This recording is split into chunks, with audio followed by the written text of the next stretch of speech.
Welcome to the Feminist Park Podcast. I'm Kwame. And I'm Leilani. It's great to be kicking off this journey with you all today. Yeah, we're diving into work that's really closely tied to the vision behind the Feminist Park Project, which was founded by Hussein Stuck. That project's goal is pretty ambitious, isn't it?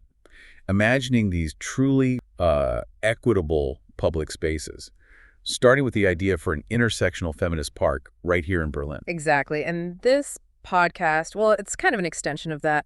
We're going to be digging into the academic research that, supports and informs that kind of vision. We'll be taking these dense, sometimes quite academic papers and really pulling out the core and insights. And looking at them through specific lenses, things like environmental justice, intersectionality, anti-colonial thought, queer theory. All the stuff that helps us think critically about space.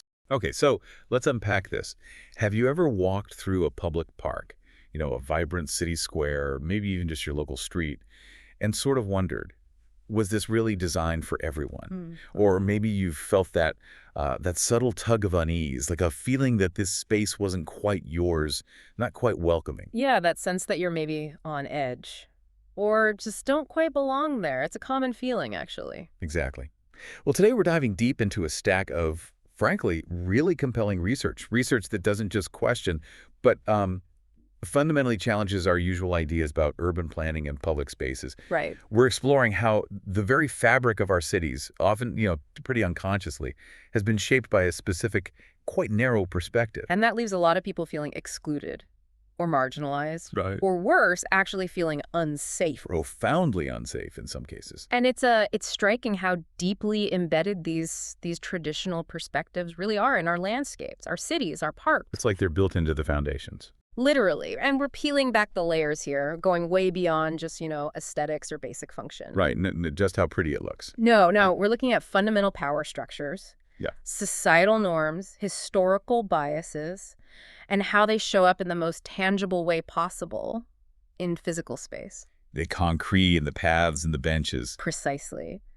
And while our main focus today is on the experiences of women and girls, which is critical, the insights we're going to uncover, they really show how these issues echo across many marginalized groups. That makes sense. It becomes pretty clear that when you actively design for one group's liberation, for their genuine inclusion, you often sort of by extension pave the way for a more equitable, more welcoming environment for everyone. And so our mission today, for you listening, is not just to shine a light on these often unseen inequalities, the subtle cues, the overt barriers that shape how we live in cities, but to connect them directly to this powerful, really transformative vision, the concept of a feminist park. What would a public space that's truly designed for liberation, for genuine universal belonging, what would that actually look like? It's a fascinating question. It really is. And to guide us, we'll be exploring some groundbreaking work by Ariane, Pereira, and Emília Malcata Rebelo from 2024. A very recent study. Yes, very current. And we're pairing that with extensive research underpinning the Eyes on the Park guidance. That's for the Safer Parks Consortium, published in 2023. Right, and that guidance itself draws really heavily on a crucial University of Leeds study by Barker and colleagues from 2022. Exactly. So these sources together, they paint this vivid, sometimes challenging, but I think ultimately quite hopeful picture of what our shared spaces could be. A roadmap, almost. Kind of. So let's start by delving into that critical article by Pereira and Rebelo. Their research directly tackles what they call a significant gap in women's representation and participation in public spaces. A gap. Yeah, that's a good way to put it. They argue, and I think really convincingly, that traditional urban planning has historically been based on this, frankly, outdated sexual division of labor. Right. Perpetuating stereotypes. Totally. Stereotypical gender roles, this rigid idea of public versus private life. I mean, think about it. Our cities, for centuries, were mostly planned and designed around this concept of daily life that centered on the male breadwinner. The linear commute, home to work, work to home. Exactly, that linear journey. And this perspective, often pushed by, male civil engineers and architects, it inadvertently created urban spaces that primarily met the needs of what was seen as the traditional family. Which often sidelines women's actual lives, their diverse realities. Absolutely. It created this profound theoretical and practical gap, effectively pushing women's participation, their real representation in public life, to the margins. So what did Pereira and Rebelo set out to do about that? Well, Their objectives are pretty ambitious and practical, too. They aim to systematically identify the main characteristics of public spaces, what's actually there, then meticulously analyze the really stark gender differences in how people perceive and actually use those spaces. The perception versus reality thing. Yes. And then, crucially, propose concrete, actionable measures for inclusivity, things we can actually do. Practical steps. Good. And they even go a step further. They propose creating a dashboard of urban gender indicators, like a tangible tool to actually monitor progress and make sure there's accountability in making our cities truly equitable. That's fascinating, measuring the change. Yeah, putting numbers to it. And if we connect this to the broader landscape of urban theory, this research really shows how deep this historical bias runs, how public spaces just consistently fall short of meeting the diverse needs of women. It's baked in. It really is. And the article champions this holistic understanding. It combines sociological insights into gender dynamics with psychological perspectives on how people actually experience their environment. So not just the physical stuff, but the feelings too. Exactly. The invisible feelings of safety, belonging, whether you feel invited into a space or not. And what's particularly forward-thinking, I think, is how they move beyond just binary gender notions. Okay, how so? They actively bring in what they call post-gender discussions, basically challenging those traditional categories and really emphasizing the essential concept of intersectionality. Intersectionality. So important, crucial. It means understanding that gender roles, expressions of sexuality, how people participate in public life, even feminist activism itself, none of it is monolithic. It's all shaped by this rich tapestry of history, culture, religion, specific societal contexts. It's complex. It's complex. And that's not just academic talk. It's a vital framework if you want to design truly inclusive spaces that acknowledge the multifaceted identities of all users. Right. So building on that foundation then, let's turn to the Eyes on the Park guidance among the Safer Parks Consortium, published in 2023. A really practical document. Very practical and rooted in that extensive on-the-ground research from the University Leads the Barker study from 2022. And this guidance, well, it pulls no punches. It lays out a really stark, quite concerning reality. What's the headline finding? Women and girls are demonstrably less likely to use parks than men and boys. Simple as that. And what's even more troubling is this significant drop-off rate for girls as they hit adolescence. Right, when physical activity and social connections are so important. Exactly. Critical developmental period. And this isn't just, a minor preference or a casual observation. It's identified as a core systemic problem. Parks, even though they seem open to all, are simply not experienced as universally safe and welcoming by women and girls. And that lack of access, that lack of comfort, it has real impacts. Significant, often unseen impacts on their lives. And the research behind this, the Barker study, it's robust, it's revealing. They did in-depth interviews, focus groups, 67 women, 50 teenage girls, 27 professionals across West Yorkshire. Wow, quite a sample. Yeah. And a key finding, one that genuinely startled me, was this colossal perception gap. Get this. A staggering 89% of the professionals they interviewed, they believed parks were safe for women and girls. 89%. 89. Compare that to only 37% of the women surveyed and just 22% of teenage girls who felt the same way. 22%. That finding, that's not a gap host, that's a chasm. It's huge. It raises such a critical question, doesn't it? If the very people designing, managing, maintaining these spaces, if they operate with such a fundamentally different perception of safety. How can the spaces ever be truly inclusive? Exactly. How can we possibly expect them to create environments that are genuinely equitable for everyone? It points to this systemic empathy crisis in urban planning, almost. That's a powerful way to put it. And the research, it unequivocally identifies misogyny and harassment not as, isolated incidents, but as daily realities, things that profoundly impact women and girls in public spaces. So it needs a two-pronged approach. Absolutely. Broader societal change, challenging these behaviors, and specific, thoughtful park redesigns. It's not either. It's an urgent call for both.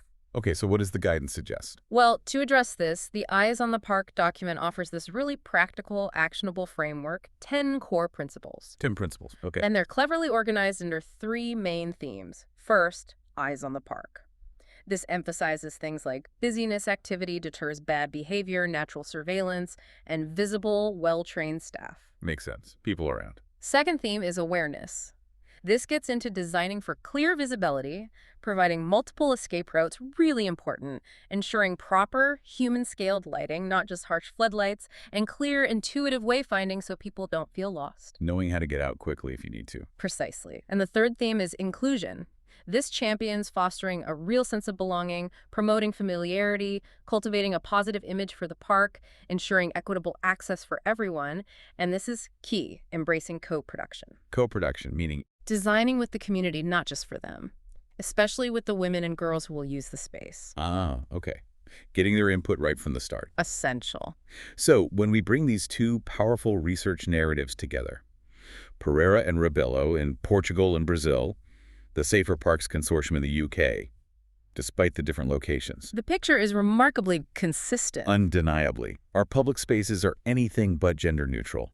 And this deeply impacts who uses them, how they feel when they're there, and what they can ultimately do or experience in those spaces. It's systemic, woven right into the urban fabric. And it demands systemic solutions.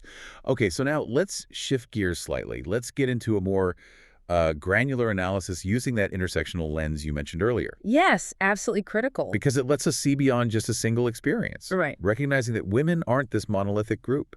Their interactions with public spaces are profoundly shaped by how gender mixes with other parts of identity. Like race, class, sexuality, age, disability. Exactly. All those layers create unique, often vastly different experiences. And it's in those layered realities that we see the true depth of exclusion, but also maybe the potential for liberation. Well said. Where should we start? Let's begin with the feminist and gender perspective. Drawing heavily from Pereira and Rebelo's work, they highlight this crucial, but often overlooked, difference in how men and women typically move around cities. The mobility patterns. Right. Men's patterns often quite linear, right? That direct home-to-work and back commute, mostly driven by their traditional role in paid work. The straight line on the map. Pretty much. Yeah. Women's daily routines, though, often much more complex. Multi-stop journeys, they have this great term for it. Polygonal mobility. Polygonal mobility, I like that. Describes it well. Doesn't it? It's not just longer distances, it's more intense, shorter trips, lots of stops linking home with childcare, school runs, shopping, maybe caring for elderly relatives, mostly within their own neighborhood. The second shift mapped onto the city. Totally. This polygonal pattern directly reflects those enduring caregiving responsibilities. And our public transport, our paths, our parks. They've largely been designed for that linear journey, implicitly ignoring the constant fragmented needs of people navigating these complex routes. So what does that mean for parks specifically? Well, think about it. If a park is far from a bus stop, lacks safe, direct paths to schools or shops, or doesn't have things for both kids and older people, it becomes an obstacle for someone on that polygonal journey, not a refuge. Right, it adds stress, not relief. Exactly. A mother might just skip the park entirely if it adds too much time or perceived risk to her already packed schedule, just because the city wasn't designed for her reality. And the case study in Belém really showed this, didn't it? It did. Portal de Amazonia. They observed men primarily using it for sports courts, open fields, women, mostly childcare, supervising kids on playgrounds, and accompanying elderly people. So the park becomes an extension of domestic duties for women. Pretty much. Reinforcing traditional gender roles right there in public space. It's less about personal leisure or independent activity for them. And they're also, understandably, more sensitive to practical things like playgrounds, shaded areas, drinking fountains, the health benefits, because of those primary caregiving roles. And this difference in mobility and role, it leads directly to safety being the absolute top concern for women, doesn't it? It creates this starkly different reality compared to men's experience. Hugely different. The Belém study found insecurity was the biggest factor, almost half the women, 49.3% for not using that park more often. But for men, lack of free time was the main thing, only 35.3%. That disparity is massive. It really underscores that pervasive shadow of sexual assault, the general harassment women live with, that constant underlying vigilance that men typically just don't experience in the same way. That constant risk assessment. Exactly. And the eyes on the park research, especially the qualitative stuff from Leeds, illustrates this so vividly. Women and girls routinely doing mental risk assessments, scanning escape routes, checking sightlines, clocking who else is around and what they're doing. Things men often don't even think about. Right. They express strong dislikes for design elements that create vulnerability. Hidden corners, thick, overgrown bushes, high fences that feel like traps, enclosed spaces like those multi-use games areas, MUGAs, which often feel male-dominated. Yeah, I can see that. And critically, the presence of other women is consistently mentioned as reassuring. It signals shared experience, natural surveillance. Sense of safety in numbers. Kind of. And this fear isn't just about specific incidents, it's about a broader context where women, gender minority groups too, face stigma, judgment, harassment just for being in spaces deemed inappropriate for them. Like MUGAs or skate parks. Particularly those, yeah. Teenage girls especially see them as male territories, exclusionary. They often avoid them because of the constant threat or actual reality of harassment. Okay, so that's the problem laid bare. How do we translate this into actual change, into design? This is where it gets really inspiring, I think. Both sources advocate for designs that actively encourage women's presence and participation, not just passively allow it. Actively encourage. How? Think about Vienna. They've been doing gender mainstreaming since the 90s. Real trailblazers. Their park revamps offer brilliant examples. Like they strategically placed hammocks and platforms near paths. Hammocks. Yeah, not just decoration, but specifically to encourage teenage girls to linger, socialize, claim space in a way traditional benches often don't allow. That's clever. Subtle but effective. Isn't it? And they redesigned multi-use games areas so they couldn't be dominated by one group, usually boys. Multiple entrances, flexible use, inviting a broader range of users. Breaking down that territoriality. Exactly. These aren't just minor tweaks, they're deeply thoughtful, gender-aware design interventions. Designing for inclusion means multiple visible entrances and exits, never feeling trapped. Wider paths for strollers, wheelchairs, groups walking together. Better human-scaled lighting, illuminating paths without harsh glares or deep shadows. Dividing big zones into smaller, manageable subzones, each with a purpose.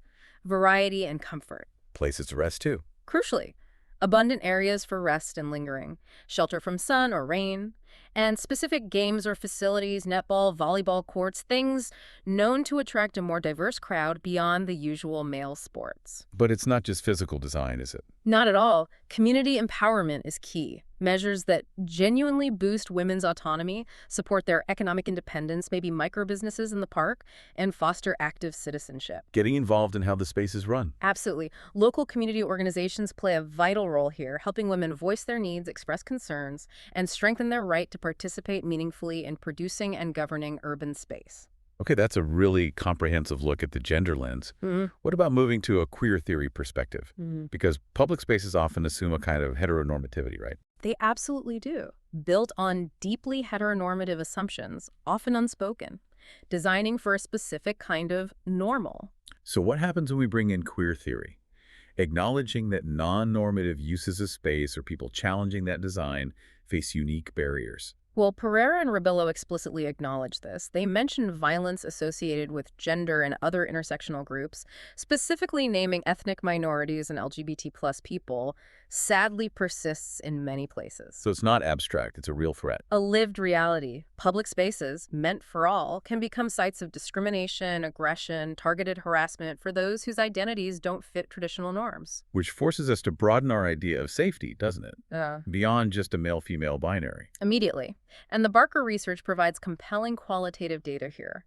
It highlights that aspects of identity, specifically including LGBTQ+ status, significantly amplify women's existing feelings of unsafety in parks. So it adds another layer of vulnerability. Yes.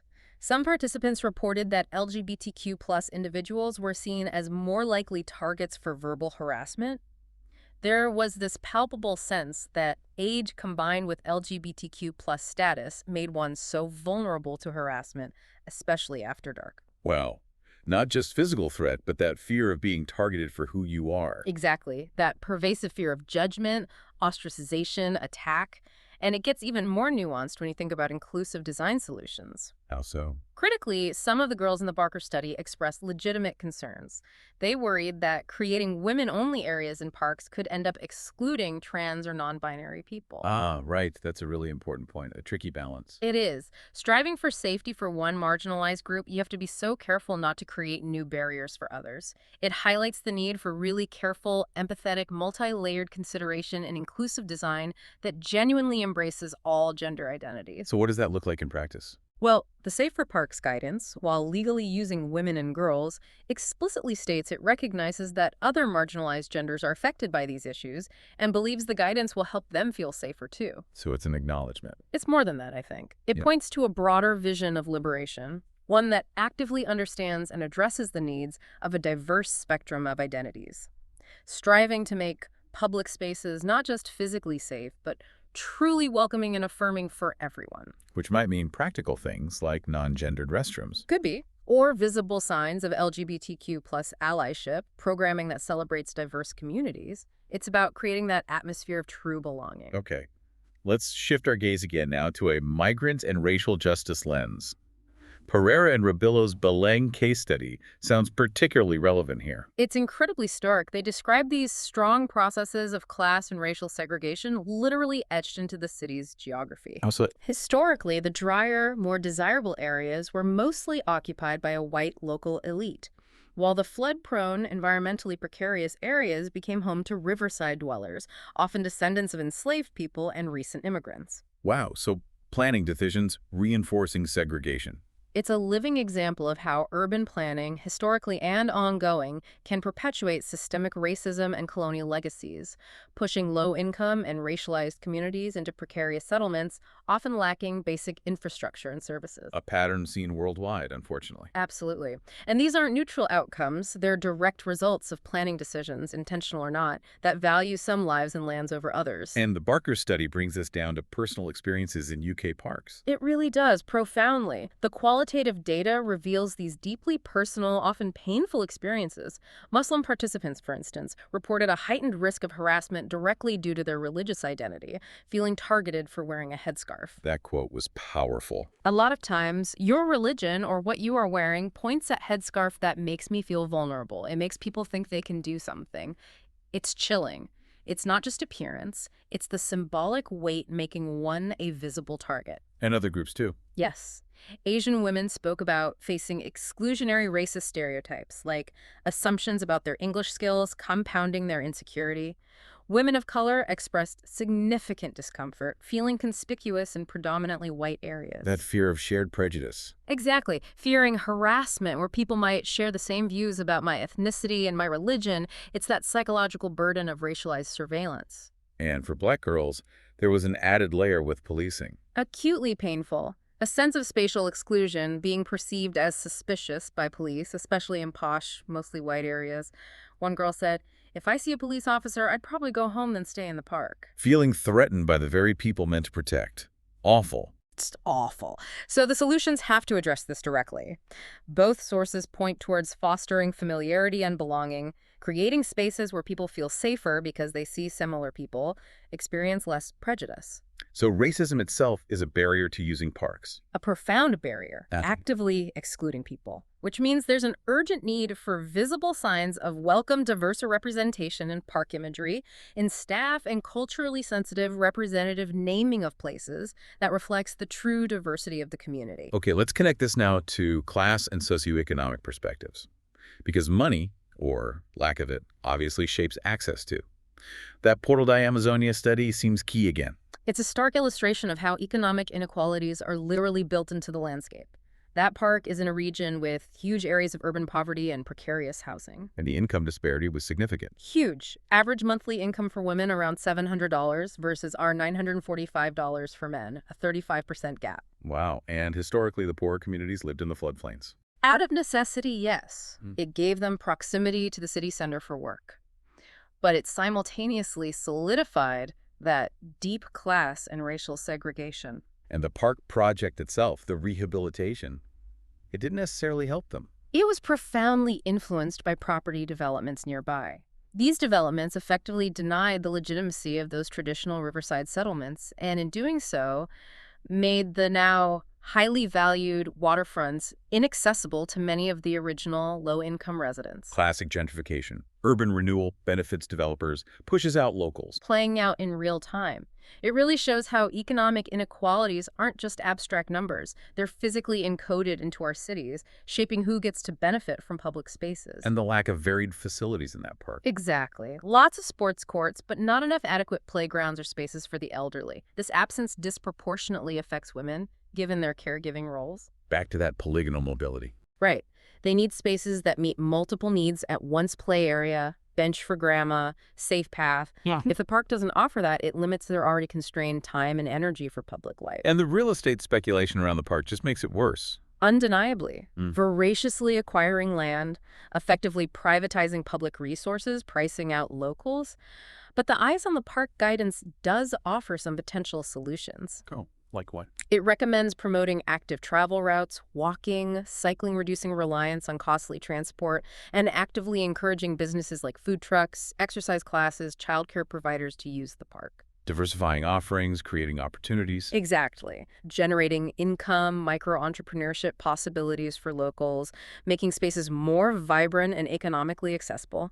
That Toronto example is great. The pop-up market in RV Burgess Park gave immigrant women real business opportunities. Addressing economic needs within the park itself. That's smart. Very smart. Okay, final lens. Yeah. Ableism and disability justice. Pereira and Rebelo noted that women often use public spaces while caring for people with disabilities. A poignant detail. It highlights those often invisible yet immense caregiving roles falling mainly on women. And it underscores a double bind. How so? If spaces aren't accessible, it creates barriers not just for the person with the disability, but also for their caregiver, who's often a woman. It severely limits their ability to engage with public life, access services, experience leisure too. An inaccessible park is a barrier for two or more. Right. It impacts the whole support network. Which makes us ask, how does physical design, or its lack, directly impact this group and worsen vulnerabilities? Barker et al. Provide incredibly powerful insights here. Like what? Women with physical disabilities felt significantly less able to defend themselves or escape threats due to reduced mobility. One participant said, starkly, she wouldn't be able to reach safety running from people from a bad area. That constant heightened anxiety dictating where you can go. Exactly. And a recurring theme, often overlooked but critical from both sources: the lack of good quality, accessible public toilets. Ah, yes, the toilet issue. Seems minor, but it's huge. It's not minor at all. For many, it's an insurmountable barrier. One woman explained she just couldn't use parks for long because she needed a toilet nearby, and the existing ones were unreliable or poorly kept. And this affects so many people. Disproportionately affects older women, teenage girls, parents with young kids, and of course, individuals with various disabilities. Makes spontaneous or long park visits impossible. So what are the design solutions? The Eyes on the Park guidance lists concrete things, not just general accessibility, but specific facilities. Wheelchair-accessible play equipment that truly integrates kids, regularly spaced benches so older people can rest on walks. Practical things that make a real difference. And they heavily emphasize the need for good quality public toilets, individual, easy to find, clean, safe, as a fundamental signal of welcome and a necessity for extended park use for everyone. But it's more than just physical access. Yes. The research touches on embodied inequality, how feeling different or vulnerable can exclude you. So for a feminist park, we need to think beyond ramps, about the whole sensory environment. Quiet zones. Clear signage. Exactly. Quiet zones for sensory sensitivities, clear signage for cognitive disabilities. Is the whole environment one of welcome and security for people with diverse physical and cognitive needs, ensuring they can participate fully, feel safe, comfortable, truly part of the community? Wow. Okay. We've just unpacked an incredible amount of rich, challenging, deeply human-centered research. So what does all this mean for the feminist park, that concept we're exploring? It feels profoundly clear that these insights don't just inform our understanding.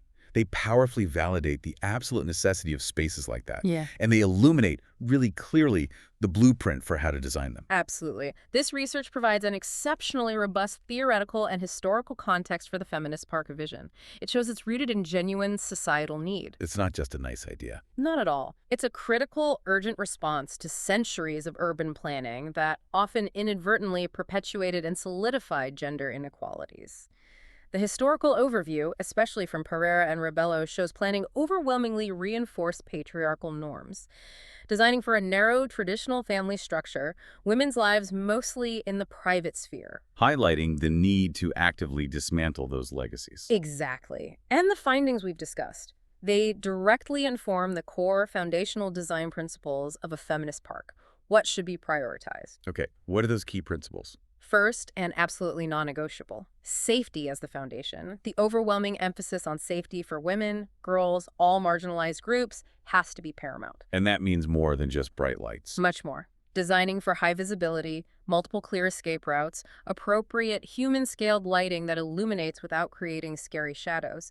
And crucially, it challenges that old patriarchal idea that fear is just a women's problem or an individual's fault. Shifting the burden onto systemic issues and design. Precisely. Second, inclusion through radical diversity. A feminist park has to go beyond vague, open-to-all slogans.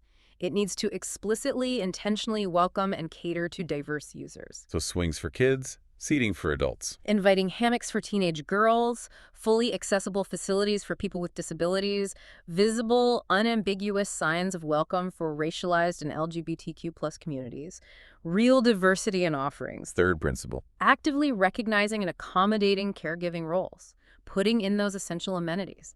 Well-maintained, safe toilets, ample shade, diverse playgrounds, catering directly to that polygonal mobility and the caregiving responsibilities women often handle. Allowing for genuine rest and leisure. Creating opportunities for leisure that isn't invaded by other duties, allowing women to truly relax in public space. Fourth, actively challenging and dismantling male dominance in specific areas. Like the MUGAs or skate parks. Exactly. Learning from Vienna, from Sweden's inclusive skate parks, consciously designing facilities like MUGAs to prevent single-group takeover, multiple access points, flexible scheduling, varied equipment to encourage shared use, breaking down that territoriality. Makes sense. And the last one. Finally, symbolic representation is profoundly vital. Examples like the Women's Square in João Pessoa or that powerful Listen Puma statue in Ume. They show the immense power of naming public art, memorials, to honor and celebrate historically invisible communities. Fostering belonging, challenging the male default in memory. Exactly. It fosters deep belonging and directly challenges that pervasive androcentrism in urban signage and collective memory. And the research really validates the necessity of this, doesn't it? It's not just suggesting it's a good idea. It screams necessity. That perception gap alone, 89% of professionals feeling parks are safe versus only 22% of teenage girls. That tells us current approaches are fundamentally broken. They're failing. Utterly failing. Women and girls aren't just opting out casually. They're actively avoiding spaces, limiting their activity, cutting back social lives, feeling this profound exclusion. A feminist park confronts these challenges head-on, designed specifically to dismantle these barriers. The issues highlighted: insecurity, segregation, lack of infrastructure, systemic bias. These are precisely what a feminist park aims to overcome. Shifting the burden of safety from individual women onto the intentional design and management of the space itself. And crucially, as you said, designing with women, not just for them. Absolutely essential. Co-production. The success of projects in Vienna, Umeå, Her Barking, Bradford. It proves that genuine collaboration with diverse women and girls is vital for authentic inclusion, for a real sense of ownership, for spaces that truly reflect users' needs and dreams. Listening to lived experience. Building from that wisdom. Which brings us to that foundational question. Can a park truly achieve liberation if it doesn't fundamentally challenge the broader societal structures creating inequality in the first place? Right. Can design alone do it? The feminist park concept, informed by this research, wouldn't just be a nice green space. It would be a powerful statement, a living example of urban design as an active tool for social justice, systematically dismantling exclusion, rebuilding with equity, empathy, empowerment at the core. A microcosmos of the society we want. Beautifully put. So after this really extensive deep dive, what does all this incredibly rich, challenging, but ultimately hopeful information mean for you, our listener? We've unpacked a huge amount today. We really have. From deep historical biases in planning to those profoundly personal experiences of fear and exclusion, all through that vital intersectional lens. We've seen how design choices, conscious or unconscious, have shaped our cities in ways that too often exclude women and countless others. Which really makes us ask again, if public spaces are meant for everyone, why do so many still feel implicitly designed for that default male? So we invite you, listening, to become an active observer in your own community. What can you see about the spaces around you? Who lingers comfortably? Who rushes through? Who avoids certain areas, maybe at certain times? Become urban detectives in a way. Kind of. Consider that rule of 10 from the Project for Public Spaces, suggesting a great place needs at least 10 different overlapping attractions or reasons to be there to appeal to a wide variety of people. 10 things. How many does your local park have? And crucially, do they genuinely cater to diverse ages, abilities, interests, cultural backgrounds? And think about that complexity. Pereira and Rebelo found people holding traditional views on gender nature, but progressive views on roles. How might you, in your own sphere, challenge those unspoken assumptions about who public spaces are for? And this is where it gets really transformative, I think. The sources emphasize that physical changes in parks, better lights, more facilities, they're important, yes. But they don't fix the root cause. Exactly, which is societal misogyny, harassment, violence. This isn't just about concrete. It's about changing hearts and minds, challenging ingrained attitudes and behaviors. It's the deeper work. It is. Consider the Eyes on the Park guidance again, recommending local authorities ensure gender balance in park staff, provide active bystander training for everyone involved with parks. Concrete actions. Things you could potentially advocate for locally. Remember, that guidance is a public resource. You can access it, read it, share it with local decision makers to spark real change. Use the knowledge. Yes. Okay. So next time you visit a park, go beyond just enjoying the green. Look closely. Are there varied seating options beyond path benches, hammocks, group seating? Are escape routes clear, multiple, accessible? Do facilities cater to teenage girls beyond just skate parks and MUGAs? Those small observations reveal so much. And connecting this to the profound, bigger picture, the experiences of women and girls in public spaces, they're like a canary in the coal mine for broader societal equity. A barometer. A perfect barometer. When we commit to designing for their liberation, addressing their needs for safety, belonging, diverse use, we aren't just designing for one group. We inadvertently but powerfully design for the liberation of so many others. Children, elderly, disabled people, racialized communities, LGBTQ+ folks. Everyone benefits. The journey towards a feminist park isn't just about concrete and greenery. It's about fundamentally rethinking what a truly just, equitable, inclusive society looks like. Starting from the ground up, the spaces we share, it's reimagining belonging itself. This deep dive has truly given us such a powerful, multifaceted lens to view our cities. The idea that a park could be a conscious site of liberation, meticulously designed to counteract centuries of exclusion. It's incredibly ambitious, but it feels profoundly necessary. It really does. But it starts with listening, right? Daring to see the unseen challenges, and having the courage to imagine and then actually build spaces where everyone, truly everyone, feels safe, welcome, empowered, and fully free to just be. And the essential takeaway here, I think, is that designing for liberation demands we first acknowledge that public space isn't inherently equitable or neutral. It never has been. Right, that neutrality is a myth. It requires intentional, deeply intersectional design and that ongoing dynamic engagement to dismantle those deeply embedded inequalities. And it prompts us all to consider what truly makes a space public if not all members of the public feel they have an unquestionable right to exist, thrive, and feel safe and welcome within it. That question, I think, is where the real work begins. This knowledge is a tool, really. A tool for seeing your city differently, and potentially for helping to change it. It's been a really insightful deep dive, I think. This document provides such a vital framework, especially for projects like the Feminist Park Project that are trying to build something fundamentally different. It shows just how interlinked urban design and social justice are. It really does. But it also shows the scale of the challenge, right? It requires sustained effort, real commitment, and a genuine willingness to shift power dynamics in how cities get made and managed. Definitely. It makes you think about how we ensure those voices, the ones that have been excluded, are actually heard and centered. There's another quote from Sarah Ahmed in the handbook that feels relevant here. Go on. She says, "If you have to shout to be heard, you are heard as shouting." That's powerful. It makes you ponder, doesn't it? How can the design of public space itself work differently? How can it amplify the voices of those who've been historically silenced, ensuring their needs are met without them having to shout just to be noticed? How can design itself listen? That's a really provocative thought to end on. A lot to think about. Indeed. Thanks for joining us for this deep dive.